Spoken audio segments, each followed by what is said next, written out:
Hello and a very warm welcome to Design Date. I'm Claire German, Managing Director at Design Centre Chelsea Harbour. In this virtual format, we're keeping our community engaged and inspired wherever they are. We're talking to designers and industry insiders for some great conversations online. I'm delighted to introduce Ashley Stark-Kenner. She is Creative Director of Stark, the legendary US company founded by her grandparents. Stark has been synonymous with the world's finest carpets since its inception and has been the go-to resource for top interior decorators for decades. I have a hunch that Ashley is actually a superwoman. Not only is she hugely involved with the business, she's also mum to 3 children and finds time to curate her hugely popular Instagram feed. And who better to talk to her today than Charlotte Abrahams? There will be plenty to discuss, so there may not be time for questions and answers. So without further ado, I'm handing over to Charlotte, and thank you all for tuning in. Thanks very much, Claire. And I'm absolutely delighted to be talking to Ashley Stark today for the latest in this Design Date series. Ashley is joining us from a very sunny looking New York, so I'm feeling rather envious about that. Ashley, welcome. As Claire said, you are the granddaughter of the founders of Stark. I think it would be really interesting to hear from you about the kind of shaping of your design aesthetic. Design is obviously in your blood, and I think probably your grandmother Nadia Stark and her friend Iris Apfel, who you regard as your adopted great aunt, I think, were both key influences in your shaping of your aesthetic. Can you tell us a little bit about them and what it was like growing up around them? So I always say design is in my blood. I was born with it, and it's something that came innately to me. I grew up in a beautifully designed house, and I always wanted to redecorate my room. And when I turned around 12, I demanded that my mom let me, and she took me to the D&D building here in New York and let me pick my fabrics and my carpet. Wow. Totally changed my scheme. So I always say I knew from a very early start that this is what I wanted to be. And my grandmother, Nadia Stark, who helped found the company, she made sure that I always was in the showroom. Every month or two, I would come in and she would take me around and she'd show me her office, and I'd run through all the racks of carpets. And she just sort of always inspired me at an early age, because she passed unfortunately when I was around 12.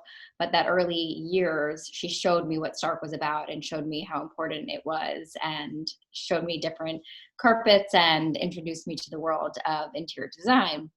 And then as I got older, we acquired Iris Apfel's company, Old World Weavers, when I think I was around the same age, around when my grandmother passed, and she became like a surrogate grandmother to me, and she introduced me to the world of fabric and taught me everything. Her and her husband Carl taught me everything I know about different fabric texture. When I interned when I was in high school, which is like 15 years old, I would sit in all of the design meetings and look at all the fabrics, and she'd teach me about the jacquards and the different looms and the textures, and she'd really involved me in the buying meetings with all these mills from all over the world. And she always wanted to cultivate my own style, because as everybody knows, Iris is a unique person. Yes, indeed. From the beginning with me, which was always to trust myself, always be myself, let them talk, and just really like be true to what I believe in and what designs I like. Oops, sorry. So, I was shaped by 2 very strong women, and I have a daughter myself, and she already is trying to redecorate her room and influence everything. So really. Passing on that heritage, and I love the importance of design in our lives. So it's definitely. Yeah. And did you sort of know what your style was very early on? Do you feel it's changed very much since those? I can say that it's not changed very much, which I find so interesting. I always look back on photos and I'm like, I still really like this, which I think is good, because I've listened to Iris and I really who I am. The room that I grew up in was very heavy greens and pinks floral, and I just knew from the start that just was not what I was interested in. So when I went to my mom and I presented her with this theme, I wanted blue, whites, and creams with like a French undertone. Okay. And if you can, my townhouse was just published, and you can see there are lots of creams and blues and still a little bit of a French undertone in it. And, that was how many years ago? I don't even remember. Yeah, how very interesting. And you joined the company. Was there any doubt that you were going to do anything else? Never. No. Never. So I you have joined another brother who wanted nothing to do with it, but me, I knew from the start. Right, how interesting. Yeah. So you joined in 2004 and became creative director in 2015. What were you doing, before? Did you sort of have to work your way up? I wanted to. I actually started at the very bottom of the company and I took on every role. So I worked in the processing department, which is like typing up orders and processing orders. And then I did the measure department. And then for the bulk of that time, I worked in sales as a sales assistant. So I got to interact with the client and see, how it worked and what they wanted and what they were interested in. And then I eventually moved on to like design relations, which is more where I worked directly with clients, helping them develop products for their own libraries. And that sort of spurred me into the creative director role.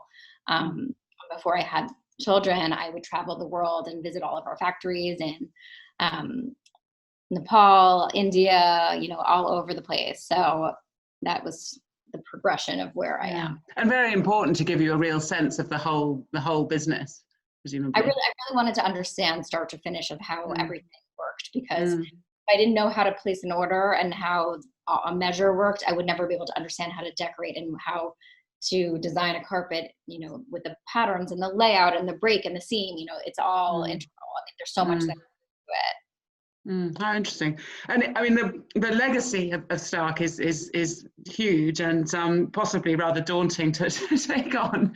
We've got some really interesting pictures of some, just a few kind of key projects, over the sort of 80 years. And I think we begin with a really lovely photograph of your grandparents, Arthur and Nadia, the founders of Stark. Do you think, what would they think if they could see it today? I think they'd be really proud. My father was 18 when his father died, and he had to take over the business really suddenly. And they were just about to open another showroom. They only really had New York, and now we're all over the country. We're all over the world. We have representation in Paris, and we have the great showroom in London, and we have 22 showrooms across the United States. I think they'd be really proud of what my father and my uncle built. Yeah, I'm sure. And then we have a picture of the Oval Office under Kennedy, and it was a custom-made carpet for his office. And I read that you continue to provide carpet for the Oval Office at the White House. Is that right? We have since then. It's something that we usually every presidency. So we've interesting. a long time. Yeah. Okay. And each president presumably wants their own design. And then the iconic collection, the animal skins collection, when was that launched? You know what? I'm not sure exactly when this was launched, but I can tell you that the antelope carpet that you see on the right there on the bottom is still one of our best sellers today. Really? How interesting. And the leopard rose print, which is very familiar to people, I imagine, was part of that collection, wasn't it? This is an iconic print that my grandmother designed a very long time ago, and I think it was in the 70s. And she made sure to always have a piece of leopard rose in every apartment or house that she ever had. And it's just, it's not her and style and luxury. So it's so beautiful. Where do you know where this picture is? It's such a fabulous room. No, I don't know where that is. No, it's I feel like I'd like to move in. It's absolutely so beautiful. And obviously, I mean, part of your job presumably is to stay true to the legacy, but also you have to shape the company now. You're a creative director in your own way. How do you navigate that? That's quite a difficult balance, I imagine. I felt like that was sort of who I was innately, which is I'm traditional, but I'm also modern in my style. So it came very naturally to me to preserve the past and the heritage and make sure I'm not straying too far from that, but then also keeping up with the trends and, seeing the the forecast in the future. You know, I'm very much into fashion, and for me, that's always been a huge inspiration. So I feel like marrying that with the traditional past has been just a natural fit, and it's just something that I always try to do. And you never want to go too extreme. You can't give up on who you are while you're designing. So it's like I can do the very modern, and I will also always keep with the traditional timeless designs. Yeah. Talking of which, this is a collaboration with the interior designer Charlotte Moss from a long time ago, I think. But that collaboration is one that went on for many years, isn't it? Many years, yeah. Well, how does that? I mean, often collaborating with interior designers, how does that work? You know, we used to do it more than we do it now, but so for Charlotte Moss, for example, she had some patterns that she really liked and she wanted to design, and she would put it in her own projects, and then would say, hey, we really like this. Would you mind if we put it into our line? And then it became sort of a partnership between us and her, and she would design, you know, she was very famous for one of her sisal patterns that she designed for Stark for a very long time. And, you know, she would use it in her own projects, and then she would use other designers would use it as well. So it's a natural fit like that. Yeah. And your own designs, now that you're creative director, we've got some pictures of some fabulous interiors. Perhaps you just talk us through them and sort of how they so these you designed for your own townhouse, I think. Yeah, so I always talk about how funny it is that a lot of the times, as I was doing for the past 2 years my project here, I was developing carpet for myself and for the company. So these two ended up being in our line. We stocked the left rug. You know, it was something that I had in my head, and then it came to life. And then the other day, it was actually really funny. My mom has a house, my parents have a house. And I walked in, she's like, don't you love my new rug? I'm like, who do you think designed that rug? That was the rug for my house. But they loved it so much they had put it into the collection. But my mom is not in the show. Really? Without knowing? Without knowing. That's really... I'm like, yes, I do. I designed that rug, and it's actually this rug you see to the right, but in another colorway that I had designed, which is without the dark lines, and the lines are white. Okay, so, right. Yeah, it's very lovely. So, I mean, do you design just very much for yourself? You know, when you're creating, is the distinction between you and Stark, you know, very blurred? Well, yes and no. I mean, a lot of the times, obviously, when I'm developing products, it's spin towards what I like, but I also have a very good knack at what will sell and what is in the moment and what is missing in the market. And I think that's what's been so successful for me in my career, and why my father and uncle have learned to really trust my eye, and because I know what really will be usable, you know, not just like, you know, it's hard because people don't know what the whole design process is. So we'll make, let's just say, you know, a broadloom carpet will make 20 samples in 20 different color combinations. We lay it all on the floor and we decide what goes into the line. So it's sometimes it's so subtle, whether like the background color is a little bit darker and the line is a little bit lighter, or the line is a little bit fatter. And there's so much that goes into it. And I feel like that has, you know, been sort of my specialty, where I'll be like, okay, no, this one looks the best. This will look the best in a room. This one's very easy to decorate. So it's not necessarily always my taste, but you know, in the end, I know what will be successful. And that's presumably a result of the fact that, you know, you grew up in the business and you worked up from the bottom, and, you know, all of that background. Yes, and also, yeah, it's definitely that, and also staying in tune with what's going on in the design world, you know, reading all the magazines, being on Instagram, staying connected, and just seeing what people are actually doing right now. So if you're disconnected from that, then you don't know what to buy or what to. No, absolutely. And there are some other projects. Just interesting to hear a little bit about, you know, so the lovely subtle colours in this. You're the first woman to be involved in the running of the business since your grandmother. Do you think that's changed? Oh my goodness. When I came to the business, my grandmother had passed away. So there was a big chunk of time, and everything was like green and mustard yellow and gold. And I looked at my dad and my uncle. I'm like, where are the feminine colors? And I'm like, this was 2004 now. So before the gray craze had started. And I said to my father, I'm like, you don't have any gray carpet here. This is like the next color, I'm telling you. And my dad looked at me and he was like, gray is so muddy. It's never going to sell. It just looks dirty. And I'm like, just trust me. Like we need some lightness and an airy and lighter colors, like beige and grays. And since they listened to me then, it has been like our #1 seller for the past, almost 20 years now, 18 years. Yeah. And I mean, this shows how beautifully a grey rug, it absolutely is the opposite of anything drab, isn't it? I mean, it sings against that copper. Correctly. And like the image you showed before, that's our Antique Reimagined collection, and a beautiful traditional rug. But look at this, if you can go back, the setting is just modern, and it doesn't have to be, one way. You can put a traditional rug in a modern set in it and make it look fresh and new. Yeah.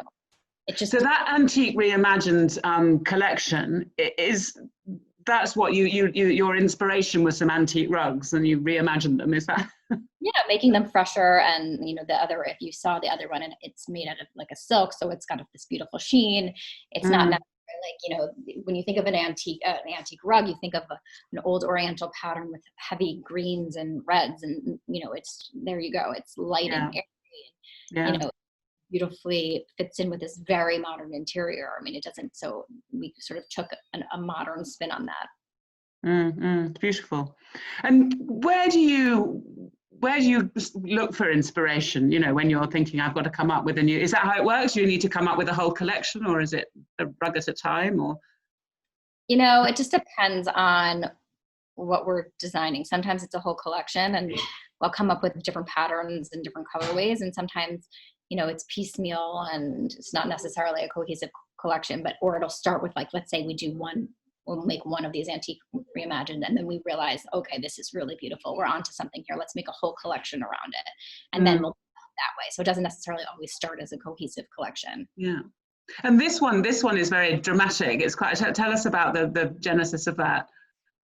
So people, for a very long time, strong geometrics were very much in style, and we sort of moved away from that to these organic, open, airy designs that are more free form, and that's where this sort of came out of.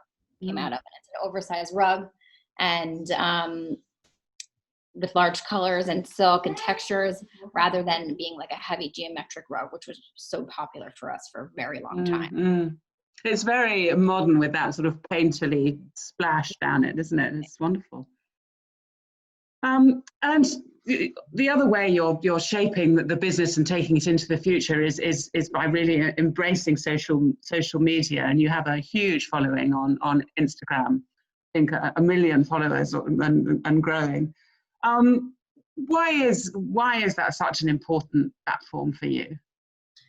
Well, it started as a way just to sort of show my inspiration and show what was inspiring me, and sort of keep everything organized. And then I realized around 2015 that people were actually following me and really engaged, and they really loved what I was sharing. And I said to my husband, I'm like, I'm onto something here. This is crazy. I can't believe how many people are following me. And it just kind of exploded so fast.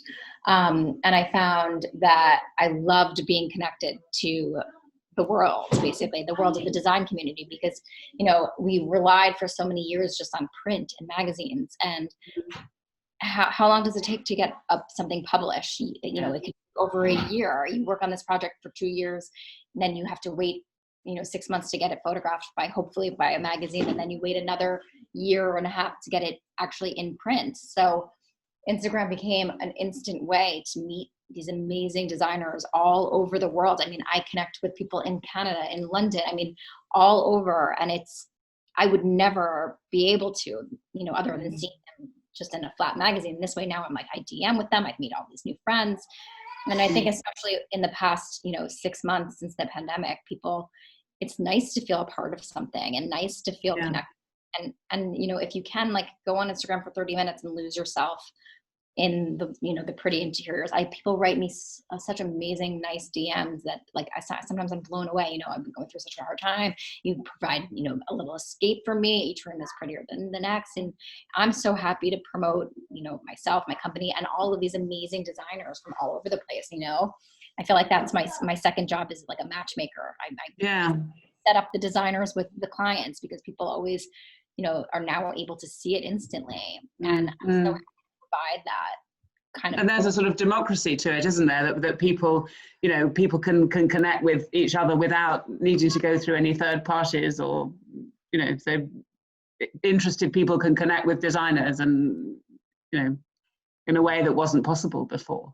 Yeah, it's just a new world. It's instant. You can have a project shot and then I can publish it the next day, and then how many jobs will come from that. It's just such a different world. There's so many eyeballs that are on it. I mean, I have $1 million. I can tell you that not necessarily 1 million people will see it, but a humongous chunk of that, and it's instantaneous. And then on top of it, you can have an actual conversation with the designer, whereas you couldn't do that through print, and you don't feel, and a lot of the times, as we all know, then not every project is representation of the designer's work, because you're working for the client too, So it's just an extra way to stay connected. And I think that's so important right now. Everybody can feel isolated and home and stuck, and this way, nobody's traveling anywhere. This way you can just lose yourself in it and feel connected to something. And there's like a person behind it. So what makes a successful post? I think we've got a couple of lovely examples of a couple of your recent posts. And